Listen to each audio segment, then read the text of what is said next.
بسم اللہ الرحمن الرحیم۔ السلام علیکم ناظرین۔ قمبر شہداد کوٹ کا علاقہ ہے وگن، جہاں پر چوری اور ڈکیتی کی وارداتوں میں ہوش ربا حد تک اضافہ ہو چکا ہے۔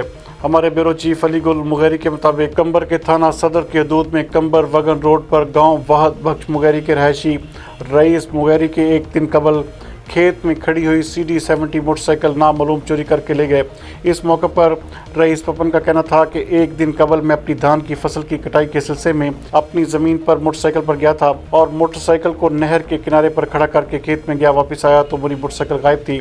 اس معاملے کا تھانے میں نامعلوم چوروں کے خلاف FIR کا اندراج بھی کروایا، لیکن افسوس کہ پولیس نے ایک دن گزر جانے کے باوجود کسی قسم کی کوئی کارروائی نہیں کی۔ اس موقع پر انہوں نے SSP قمبر شہداد کوٹ سے مطالبہ کرتے ہوئے کہا کہ اس واقعے میں ملوث جوابداروں کو گرفتار کر کے ہماری موٹر سائیکل واپس کروا کر ہمارے ساتھ انصاف کیا جائے۔ جبکہ دوسری جانب قمبر شہداد کوٹ کے مشہور سوشل ورکر نواب زادہ میر ہمایوں خان مغیری اور رئیس علی دوست مغیری نے SHO صدر تھانہ اور SSP قمبر سے مطالبہ کیا ہے کہ فوراً نوٹس لے کر چوری شدہ موٹر سائیکل کو واپس کروائیں اور ہمیں احتجاج کرنے پر مجبور نہ کریں۔ یاد رہے کہ 2 ماہ قبل کسان ممتاز مغیری سے نامعلوم ڈاکوؤں نے موٹر سائیکل چھین کر فرار ہو گئے تھے اور صدر تھانہ کے پولیس ڈاکوؤں کے خلاف اب تک کوئی بھی کارروائی کرنے میں کامیاب نہیں ہو سکی۔